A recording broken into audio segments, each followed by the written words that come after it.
Okay, fellow solopreneurs, especially those of you who feel like you're not working on the most important stuff all the time and that's the worst thing. Yeah, this one's for you. Are you having one of those days when your energy is absent? Maybe your mood is rough and, it's hard to motivate or get anything done, and maybe you're feeling depressed or grouchy or just bleh. Or maybe here's the scenario.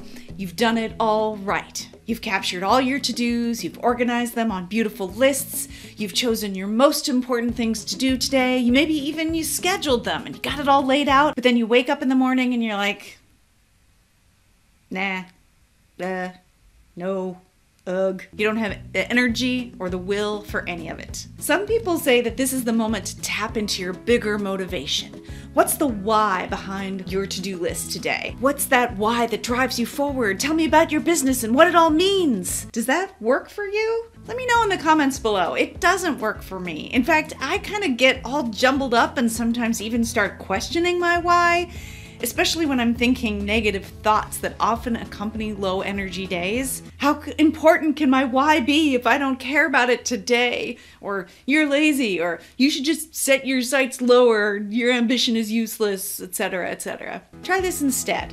Just do something. Doesn't matter what, just something.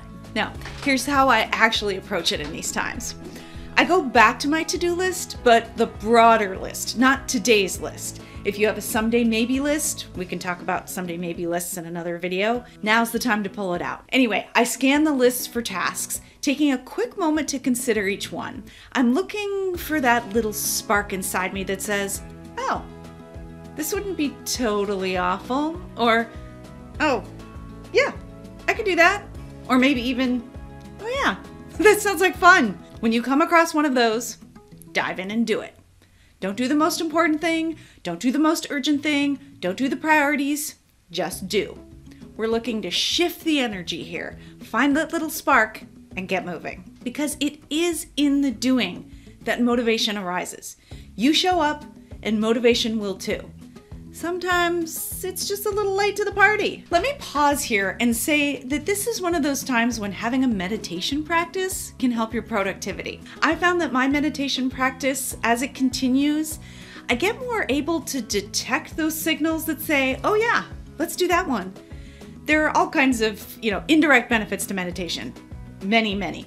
But I found this to be a handy direct benefit that I can call on in these times. I can actually feel a tangible body sensation, very slight, but it is there when I discover a task that has some energy around it, some life to it, and that's gonna help. Now, if looking at your to-do list today makes you kinda wanna barf, then drop the to-do list idea. Here are another couple of options. A, take a cue from your physical space. David Allen, author of Getting Things Done and a million articles and, the whole GTT system, he recommends tidying or organizing on these occasions. Clean out a drawer, put away your laundry. I actually opted for this choice the day that inspired this video. I had a client task that I probably should have done. But I started out the day in a funk that I could tell was just gonna get funkier if I forced myself into doing a task that I did not have the energy for. So instead I went room by room, tidying and decluttering a bit and cleaning. And I tell you, I felt so much better afterwards. My momentum started heading in the right direction. And as a bonus, my space was clear, so my mind was clear. And I could pat myself on the back for a job well done. And that's not just a side comment.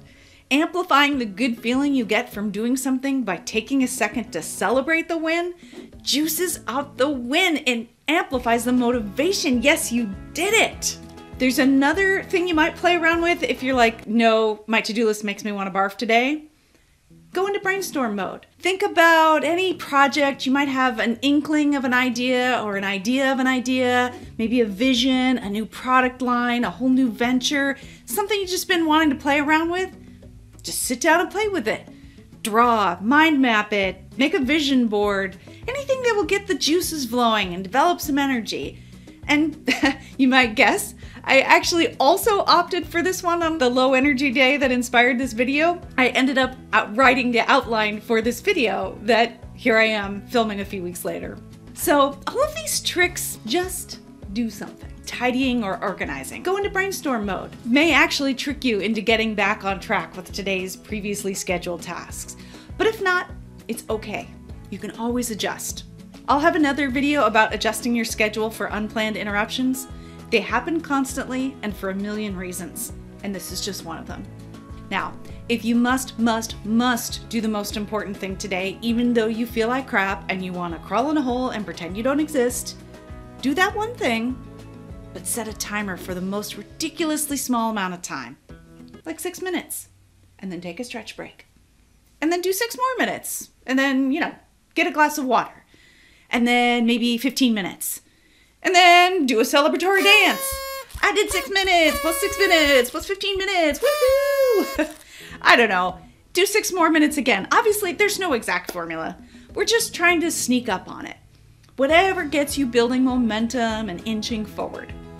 We're gently inviting motivation to the party. Perhaps motivation will arrive a little more fashionably late than we would like and may forget to bring a gift, but I'm gonna guess it's gonna arrive nonetheless. And now, a word from our inner critic, who likes to show up and say things like, "You didn't do the most important thing today. You're lazy, meh, meh, meh, meh, meh." I don't actually like to engage with my inner critic. I've learned that that's not really fruitful. But if you want to argue back, here's some things you can say. 1, refresh. We all need to refresh. You can't do the same predictable thing every day or you'll go bonkers. And in these pandemic times, our options for refreshing, exciting stuff are limited. So I'll take my refresh where I can get it. And 2, doing something off the beaten to-do list path can lead to unexpected discoveries and outcomes. Maybe I read an article that I've been meaning to read forever and it gives me an idea for another YouTube video. Or maybe I did a favor for a friend and strengthened a relationship. Or maybe I decluttered some stuff that was holding me back. Inner critic, thank you, but you can take a hike here. We all have low energy days and there's no reason for you to yell at me just because I had one.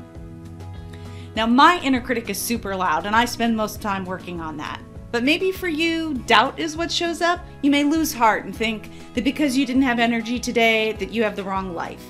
Your missing motivation means that you've chosen the wrong profession, you're living in the wrong city, etc., etc.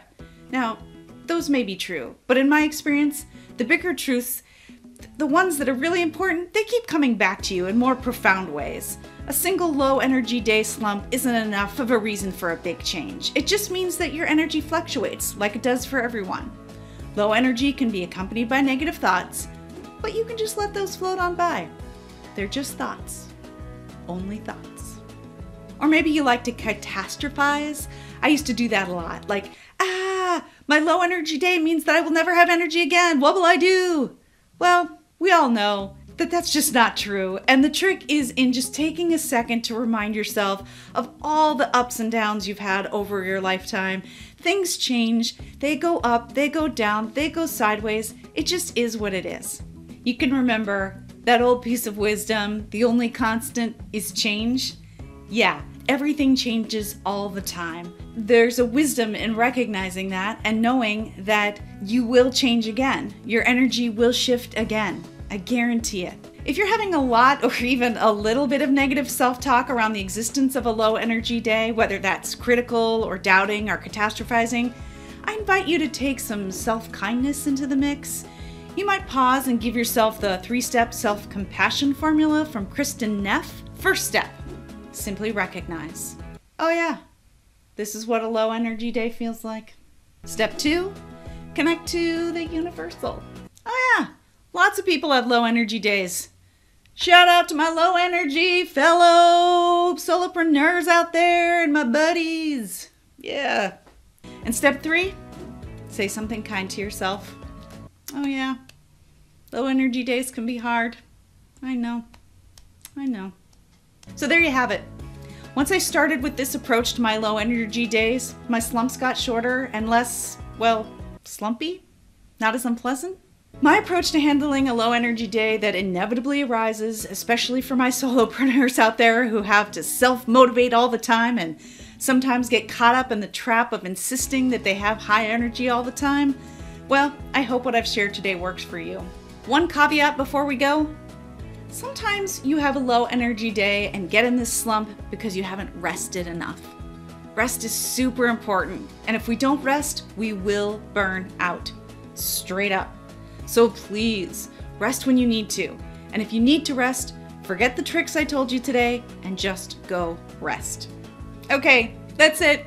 I would love to hear in the comments if you tried any of these tips and how they worked for you. Or maybe you've already got your own techniques that you can share with the community.